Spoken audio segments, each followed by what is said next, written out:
Arun had not planned to return to his cabin so soon. His trip to the city was supposed to last another week, filled with meetings and busy schedules. But life often surprises people when they least expect it. A sudden change at work gave him a few days off, and he decided to come back early. For Arun, the cabin was more than a house. It was his safe corner, built with care, filled with memories of quiet mornings and warm evenings. Every time he drove down the narrow road leading to it, he felt calmness rise inside him. As his car rolled through the winding path lined with tall trees, Arun smiled. He missed the sound of leaves brushing against each other in the wind, the smell of fresh earth, and the peaceful silence that only his cabin could give. City life had drained him, and the thought of resting in his own home gave him joy. He imagined making a hot cup of tea, sitting on the porch, and watching the soft clouds float across the sky. But as the cabin came into view, Arun's smile slowly faded. Something was not right. His driveway, which usually stood empty and waiting for him, now had two unfamiliar cars parked there. The sight made his hands grip the steering wheel tighter. For a moment, he wondered if he had taken a wrong turn, but no, this was his cabin, his land. The small wooden steps, the green paint on the walls, the flower pots by the porch, everything was familiar. Only those cars did not belong. Arun parked a little distance away and sat still for a few seconds. His heart began to beat faster, but his mind searched for calm reasons. Maybe a worker had come to check something. Maybe the HOA had sent someone for maintenance. He tried to convince himself it was something simple, but deep down, uneasiness settled inside him like a shadow. Just as he opened his car door, a loud voice broke the silence. It came from across the street. "Hey! What are you doing there?" Arun turned and saw Karen, the head of the HOA, standing on her porch. She was waving her hands wildly, her face red as though she had caught someone stealing. Karen was known in the neighborhood for her sharp tone and watchful eyes. She often told others how to cut their grass, where to park, and even when to bring in their trash bins. Still, Arun had never thought she would shout at him like he was a stranger. "It's me, Arun," he said calmly, raising his hand in greeting. "I just got back early." But Karen did not look calmer. In fact, her eyes grew wider, and her voice louder. "You cannot be here. This is not your place right now. I'll call the cops." Arun's mouth went dry. He looked at her, confused. "Karen, this is my cabin. I live here. Why are you saying that?" Instead of answering, Karen pulled out her phone. Arun could hear her shouting into it, her words echoing across the quiet street. She was telling someone that a man was trying to break into the cabin. Arun stood there, frozen. It was surreal. He had the keys in his pocket, his name on the deed, yet his own neighbor was reporting him as an intruder. The moments stretched on. The birds that usually sang around the trees seemed silent. Arun felt a knot form in his stomach. He wanted to laugh at the absurdity of it, but the seriousness of Karen's voice made it impossible. She truly believed or pretended to believe that he had no right to be there. Arun took a deep breath, trying to stay calm. He thought of walking over and explaining again, but the way Karen was glaring, with the phone pressed tightly to her ear, told him she would not listen. He decided it was better to wait. He looked back at the two cars parked in his driveway. The uneasiness grew heavier. Who were they? Why were they there? Was someone inside his cabin? Questions spun in his mind, making his chest feel tight. Karen was still pacing, her voice sharp and high. Arun stepped back toward his car, leaning against it, and pulled out his own phone. He thought of calling a friend, maybe even the Hoa office, but then headlights appeared at the far end of the road. A police car. The red and blue lights flickered as it came closer. Arun's heart sank. He had done nothing wrong, yet here he was, being treated as if he were a trespasser. The cabin that always welcomed him home suddenly felt like a place full of doubt and conflict. The car stopped in front of the cabin, and two officers stepped out. Their expressions were calm but alert. Karen rushed to them, pointing at Arun with dramatic movements, saying loudly, "That's the man. He doesn't belong here." Arun stood straight, forcing himself to remain steady. He knew the truth was on his side, but something told him this was only the beginning of a long, strange evening. The police officers stepped out of their car, their shoes crunching against the gravel road. Their calm yet firm expressions showed they were ready for anything. One of them, a tall man with steady eyes, raised his hand and said, "Sir, can we talk to you for a moment?" Arun nodded, forcing a small smile. "Of course. My name is Arun. This is my home. I just returned today." He reached into his pocket and slowly pulled out his wallet. "Here is my ID. I can also show you the deed papers. I live here." The officers looked at the card carefully, but before they could respond, Karen hurried forward, her voice sharp like a knife cutting through the cool evening air. "Don't believe him. He's making up stories. He doesn't live here anymore. He's trying to break in." Her words made Arun's chest tighten. He wanted to shout back, to defend himself loudly, but instead, he chose calmness. He had learned in life that anger often made things worse. "Officer," he said gently, "please, let me prove it to you. I have the keys. I can open the door. Everything inside belongs to me." The shorter officer glanced at his partner, then at Karen. "Ma'am," he said carefully, "we need to check both sides before making any decision." But Karen was not ready to stop. She crossed her arms and pointed at the cabin with a dramatic gesture. "If it's really his, then why are there people inside already? Look through the window. You'll see." Those words struck Arun like a heavy stone. People inside. His heart skipped a beat. He turned his head toward the window, and yes, he could see movement behind the curtain. A shadow passed by, then another. Someone was definitely inside his cabin. The taller officer frowned. "Sir, do you have an explanation for that?" Arun felt a wave of confusion and worry. I don't know who they are. I wasn't expecting anyone. This is my property. I never gave anyone permission to stay here." Karen's eyes lit up with false triumph. "See? Even he doesn't know who they are. He's caught in his own lie." The situation was spinning out of control, and Arun could feel the weight of it pressing on his shoulders. He closed his eyes for a moment and breathed deeply. He had to stay strong, or the truth would slip away in the noise of Karen's shouting. "Officers," he said again, his voice firm this time, "please allow me to show you. I have the keys. Let us go inside together." The taller officer gave a slow nod. "All right. We'll walk in with you. If what you say is true, we'll know soon enough." Karen opened her mouth to argue, but the officers raised their hands to silence her. With measured steps, Arun walked to the front porch. The sound of his own heartbeat filled his ears.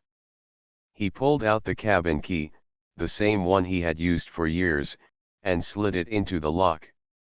The door opened smoothly, just like always. The officers followed him inside.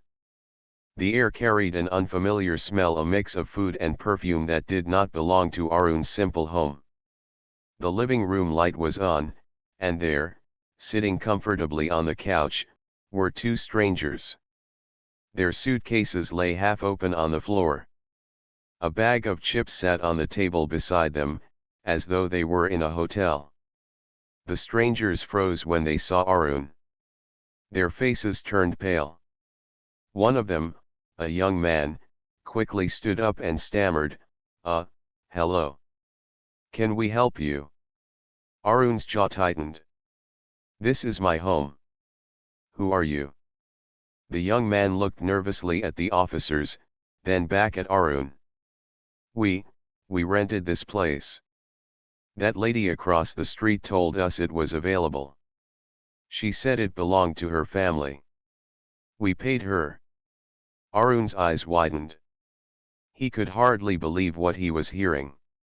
He turned slowly toward the doorway, where Karen stood with her arms crossed, trying to look unfazed. That's not true, Karen said quickly, her voice rising again. They must be mistaken. I was only trying to protect the neighborhood. But her words sounded weak against the clear evidence. The officers exchanged a look, their expressions hardening. The shorter officer stepped forward. Ma'am, please wait outside for a moment. We need to speak with the homeowner.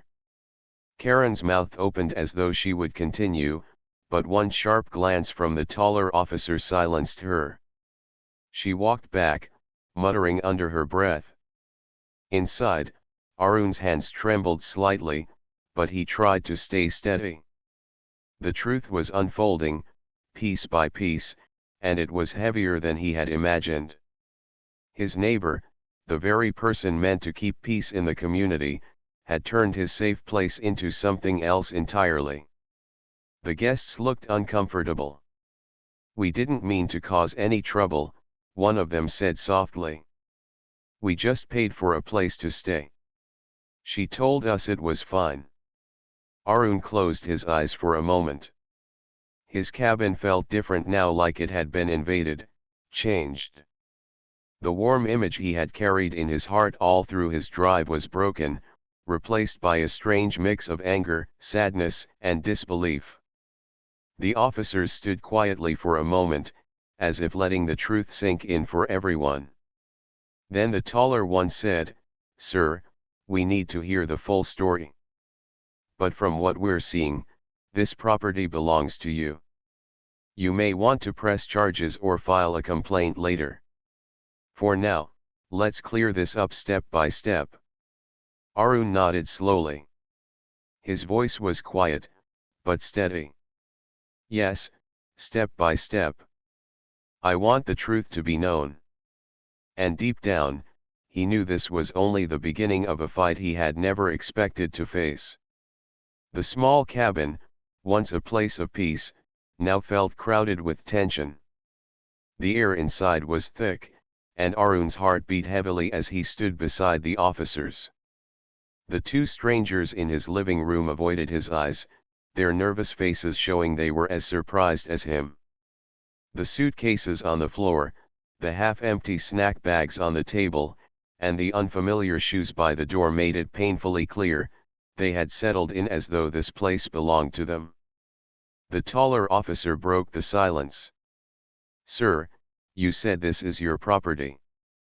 Do you have any documents here to prove ownership?" Arun nodded quickly. "Yes.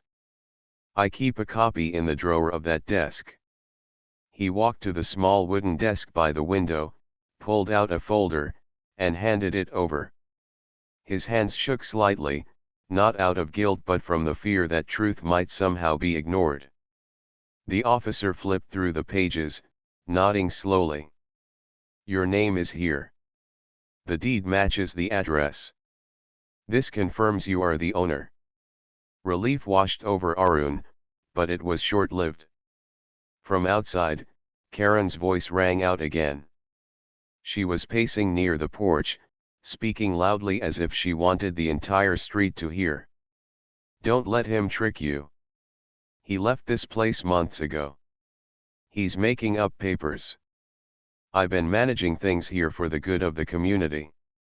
Her words stung. Arun closed his eyes for a second. How could someone twist reality so boldly? The officers exchanged looks, clearly aware that the situation was not simple. The shorter officer turned to the guests. You said you rented this place. Can you explain how? One of the guests, a young man with tired eyes, swallowed hard before speaking. We met her, the lady across the street. She told us this cabin was free for short stays. She said the owner was away and she was in charge. She asked for cash payment. We didn't think it was strange at the time. The taller officer asked, "Do you have any receipt or proof of this payment?" The guest shook his head, embarrassed. No, she said, cash only. We trusted her word.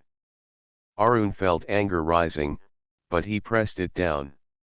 He looked at the strangers. They seemed harmless, confused, even guilty for stepping into something they didn't understand. The real betrayal was standing outside on the porch, shouting accusations as though she were the victim. The officers guided the guests outside. The night air was cooler, but it carried the sharp tension of unspoken truths. Karen stood with her arms folded, glaring at Arun like he was the one who had wronged her. This man is lying, she said quickly, pointing again at Arun. I only let people in because I didn't want the place to be empty. An empty house can attract trouble. I was protecting the neighborhood.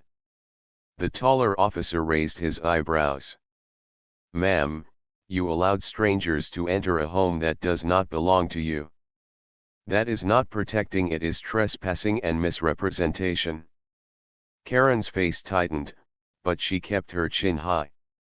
You don't understand. The Hoa gives me responsibilities.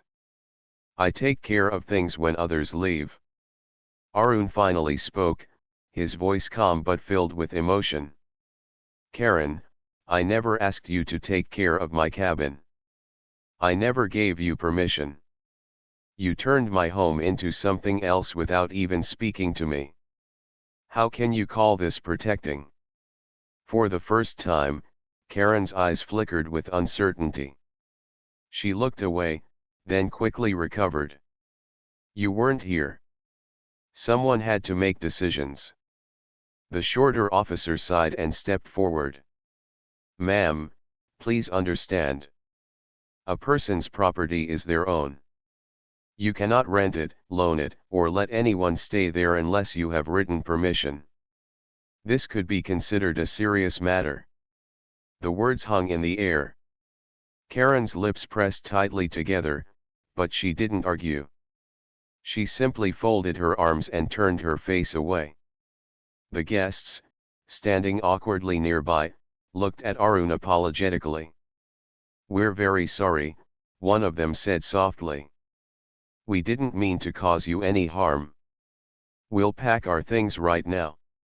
Arun looked at them and saw honesty in their eyes. He gave a small nod. I understand. You trusted the wrong person. Just, please leave the place as you found it. As the guests went inside to collect their belongings, Arun stepped off the porch and looked up at the sky. Stars glimmered faintly, calm and untouched, unlike the storm brewing on the ground. He felt both relief and heaviness, relief that the officers believed him, but heaviness that his own neighbor had created this chaos. The taller officer approached him quietly. Sir, we'll file a report. It will be your decision later if you want to take this further. For now, we'll make sure these guests leave, and we'll warn your neighbor about her actions. Arun nodded. Thank you. I just want peace in my own home. When the officers turned to speak with Karen again, Arun stood still, watching the shadows of the guests inside as they hurriedly packed. His cabin felt strange, almost unfamiliar, like it had been touched by too many hands that didn't belong. He promised himself he would clean every corner tomorrow, just to feel at home again. The night grew quiet except for the low voices of the officers outside. Arun knew the matter wasn't over. The paperwork, the reports, the tension with Karen, it would all continue. But in that moment, one truth gave him strength: the cabin was his, and no matter how loudly someone shouted otherwise, they couldn't take it from him. And yet, as he watched Karen's stiff figure under the porch light, he couldn't help but wonder what else she might be hiding. The night had grown still, but the silence around Arun's cabin was not peaceful. It was the kind of silence that comes when everyone is waiting for the next move, heavy and uneasy. The officers stood near the porch, speaking quietly to one another, while Karen paced back and forth, muttering words no one could quite hear. Inside, the uninvited guests gathered their belongings, their faces filled with guilt and worry. Arun stood near the doorway, his eyes fixed on the floor. His heart ached as he thought about the strangers who had slept in his bed, sat on his couch, and used the space he had built with care. His cabin had always been his safe place, where he read books on rainy days and drank tea in the mornings. Now, it felt invaded. The warmth of home was replaced with a sense of loss, as if something precious had been taken from him. The young man who had spoken earlier stepped out of the bedroom with a suitcase in his hand. His voice was soft. "We didn't know, sir. We truly thought this place was available. She told us everything was legal. We never wanted to cause harm." Arun looked at him carefully. The man's eyes showed sincerity, and Arun's anger softened just a little. "I understand," Arun said slowly. "But this is my home. You must see how wrong this feels to me. You were misled, but this is still my place." The guest nodded quickly. "We understand now. We'll leave at once." The other guest, a woman with tired eyes, rolled her suitcase to the door. "We are sorry," she whispered, barely meeting Arun's gaze. The officers watched silently as the two carried their belongings outside. Karen, however, could not stay quiet. She stepped closer and raised her voice, trying to defend herself. "They are lying. I never said it was their place to rent. I was just helping. He left this house empty. Do you know what could happen if no one watches over it? I was protecting the community." The shorter officer sighed and rubbed his forehead. "Ma'am, you cannot say you were protecting anything by letting strangers into another person's home. This is not your property, and you do not have the right to make such decisions." Karen's face flushed, but she kept arguing. "If I hadn't stepped in, who knows what trouble could have come. Houses get broken into, things get stolen." The taller officer raised a hand, cutting her off. "Ma'am, that is not your responsibility. If you were concerned, you should have contacted the homeowner or the proper authorities. Instead, you allowed strangers to live here. That is not protection, it is a violation of trust." Arun stood silently, listening, his hands clenched at his sides. His anger was not loud like Karen's, it was quiet, deep, and steady.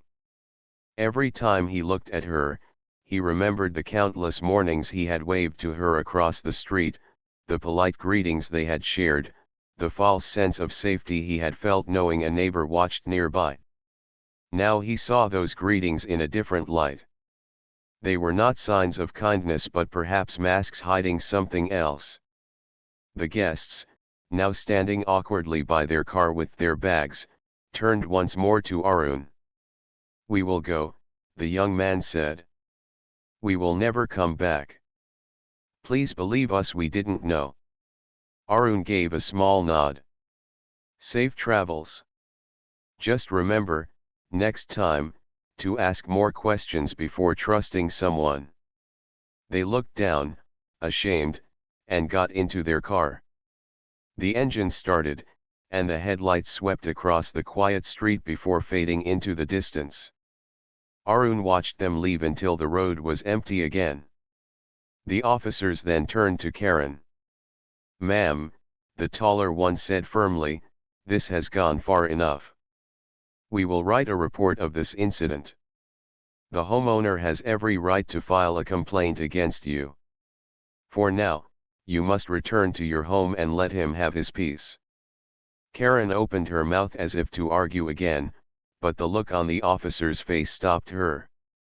She pressed her lips together, turned sharply, and walked across the street. The sound of her footsteps on the gravel was sharp, like stones being crushed under pressure. Finally, the officers faced Arun. "Sir, you have been patient and respectful during this matter. We appreciate that. We'll file the report, and if you wish, you can follow up tomorrow at the station. For tonight, you can stay here. It is your home." Arun nodded, his voice low. "Thank you. I just want to rest. It has been a long day." The officers gave him a small nod of respect before walking back to their car. The red and blue lights flickered once more, then faded into the distance, leaving the street in darkness. Arun stood on the porch, staring at his cabin. The quiet returned, but it was not the same quiet he had missed while away. It felt heavier, almost hollow. He stepped inside slowly, closing the door behind him. The cabin smelled strange, filled with the leftovers of food and perfume that did not belong. He walked through each room carefully, touching the furniture, checking the shelves, making sure nothing was broken or missing. Everything was there, yet it all felt different, as if the spirit of the cabin had been disturbed. He sat on the couch and leaned back, closing his eyes. The silence inside was deep. Outside, Karen's porch light still glowed faintly, a reminder that she was watching, waiting, perhaps even planning her next move. Arun opened his eyes and whispered to himself, "This is not over." For the first time, his safe place no longer felt like a home but like a battlefield where trust had been shattered. Arun hardly slept that night. Though the cabin was finally empty, the air inside felt strange, like it still held the voices of the strangers who had been living there. Every time he closed his eyes, he saw their suitcases on his floor, their shoes by his door, and Karen's accusing finger pointing at him as though he were the intruder. By morning, the sun poured through the curtains, bright and soft, but Arun's heart was still heavy. He made a cup of tea and sat by the porch, trying to calm his thoughts. Birds chirped in the trees, the wind carried the smell of pine, and for a moment, the world looked normal. But deep inside, Arun knew normal was gone. Trust had been broken, and peace would not return so easily. His phone buzzed. It was a message from the local police station, asking him to come in and provide more details for their report. Arun set down his cup, took a deep breath, and decided it was time to face everything directly. At the station, the officers welcomed him with professional calmness. They led him into a small room where he could explain his side fully.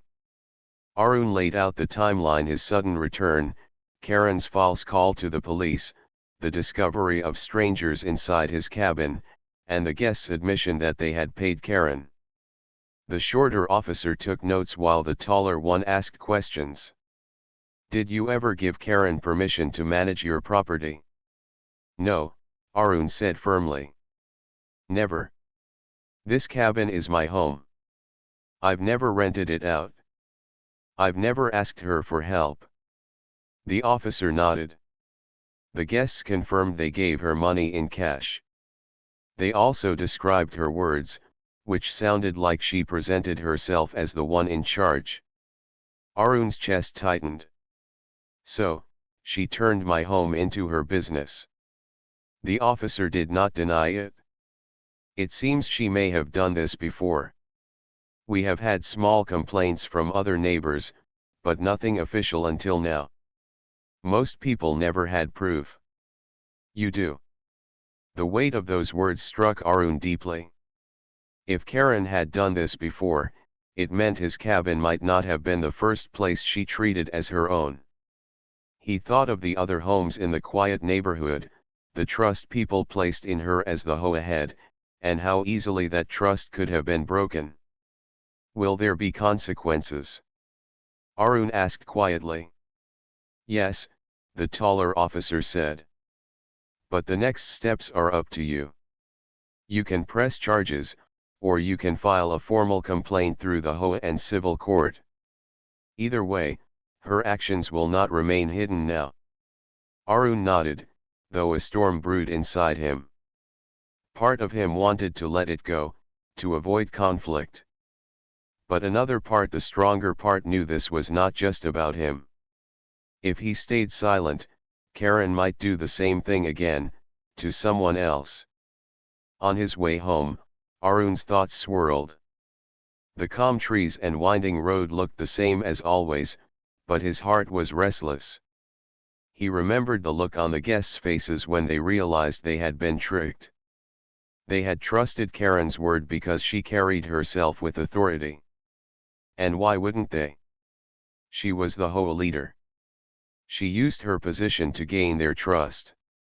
Back at the cabin, Arun decided to look more closely around his home. He checked the kitchen cabinets and found food he never bought.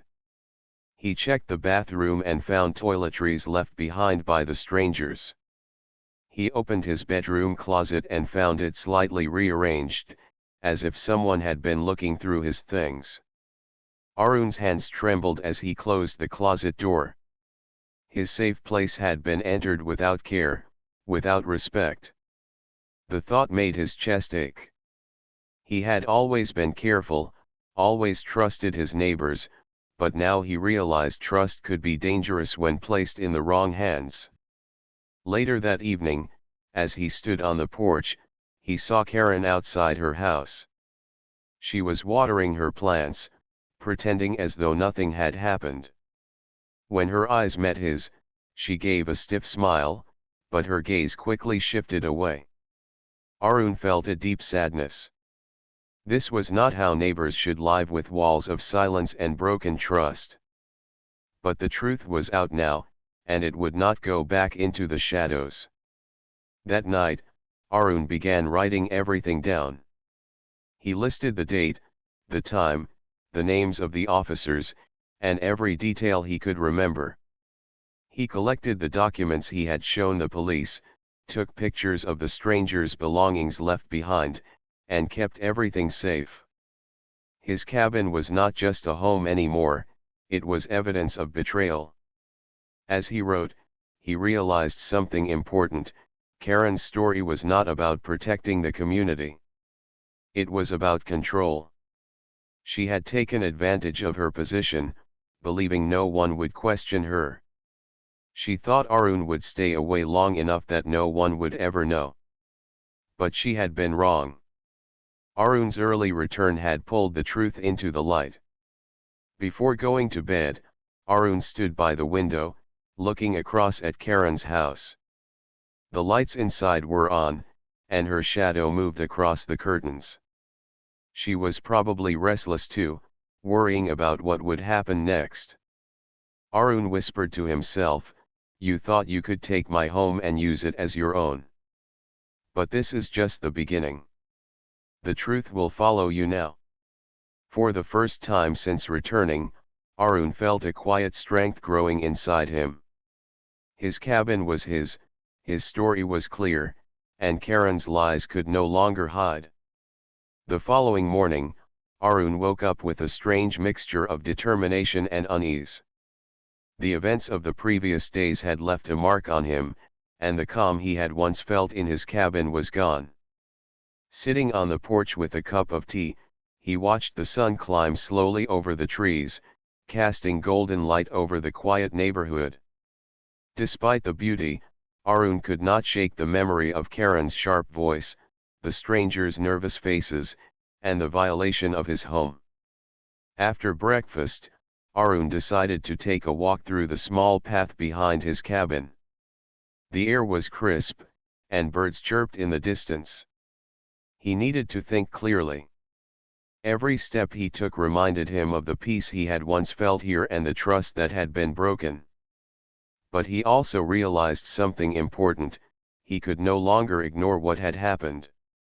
He had to take action, not just for himself but to ensure that Karen's actions would not hurt anyone else. Returning home, Arun found an email from the police station. The report he had filed was already in process. Officers had confirmed Karen's unauthorized actions and her misrepresentation of authority. The email suggested that Arun could pursue civil action or a disciplinary action. He felt a small surge of relief. Finally, the truth was being recognized officially. Later that day, a knock at the door startled him. Arun opened it to see two police officers standing outside. They greeted him politely and asked to speak inside. Arun led them to the living room, feeling a mix of curiosity and apprehension. "Sir," the taller officer began, "we've reviewed everything you submitted, and we've also spoken to Karen briefly. She claims she acted in good faith, but based on the evidence, we warned her firmly that any further unauthorized action could lead to serious legal consequences." Arun nodded slowly. "I see. Does that mean she won't interfere again?" The officer looked serious. "We cannot guarantee it, but the warning is official. It has been logged in the police report. If she acts against your property again, it will be considered a violation, and she could face charges." Arun felt a wave of relief but also a deep responsibility. He realized that protecting his home would not only be about locks and doors, it would also be about vigilance, communication, and standing firm in his rights. As the officers left, Arun stepped outside and looked across the street at Karen's house. She was tending to her plants again, but this time she moved more cautiously, aware that her actions were under scrutiny. Arun felt a strange sense of satisfaction. She might have authority in the neighborhood, but she could no longer manipulate or intimidate others without consequences. That evening, Arun decided to inspect his cabin carefully. He went through every room, touching his furniture, rearranging things that had been moved, and making sure nothing was missing. The process was slow, almost therapeutic. It reminded him that the cabin was his, that every corner of it held his memories, and that no one could take that away from him. As he cleaned, Arun found a small notebook left behind by one of the guests. Opening it, he saw scribbled notes about their confusion and apologies for being misled. He read them carefully and smiled faintly. The strangers had been honest in their own way. They had simply trusted the wrong person. Arun closed the notebook and placed it on a shelf. It was a reminder of the events, a mark of truth in a situation full of deception. That night, Arun sat on the porch again, looking at the stars. The quiet was no longer oppressive. It was a reminder of his resilience. He thought about the lessons he had learned: trust must be earned, boundaries must be respected, and courage is often quiet, found in patience and persistence rather than in loud words. For the first time in days, Arun felt a sense of control returning. He knew Karen could not undo the trust he had in himself or in his ability to protect what was his. The officers had made it clear, any further interference would have consequences. Arun felt a quiet pride in standing up for himself, not with anger, but with truth. As he closed the door to the cabin that night, Arun whispered to himself, "This home is mine. My peace will not be taken away." and for the first time since his early return, he truly felt it his cabin, his sanctuary, his victory. Outside, Karen's porch light glowed faintly, a reminder that she was still there, still watching. But Arun no longer felt fear or anxiety. He felt clarity. The truth had been revealed, boundaries had been set, and the turning point had arrived. No matter what happened next, Arun knew one thing for sure: he would never allow anyone to take his home or his peace again. The days following the incident were calm, yet Arun felt a cautious sense of vigilance. Every morning, he walked around his cabin, checking the doors, windows, and garden. It was not just about locks or keys anymore, it was about reclaiming a space that had been temporarily stolen from him. Each step reminded him that his home was his sanctuary, and it was time to restore it fully. He spent hours cleaning and organizing the cabin. The small traces left behind by the uninvited guests were gone: food wrappers, misplaced towels, and a faint smell of perfume. Arun rearranged the furniture as it had been before, placing his books on the shelves, folding blankets, and polishing the wooden floors. With every little task, a sense of calm returned. His hands felt busy, his mind focused, and his heart slowly began to heal from the anxiety of the past days. In the afternoons, Arun often sat on the porch, watching the sunlight shift across the trees. Neighbors walked by, greeting him politely, and life seemed to regain its quiet rhythm. Karen, however, remained visible across the street. She tended her garden with care but rarely looked directly at Arun. It was as though she had accepted the limits now placed on her actions. Arun did not feel anger at her anymore, only a steady acknowledgement that some people acted from fear, pride, or control, but truth and boundaries would always stand stronger. One evening, as the sun dipped behind the hills, Arun heard footsteps on the gravel. He turned and saw the two guests who had stayed in his cabin briefly.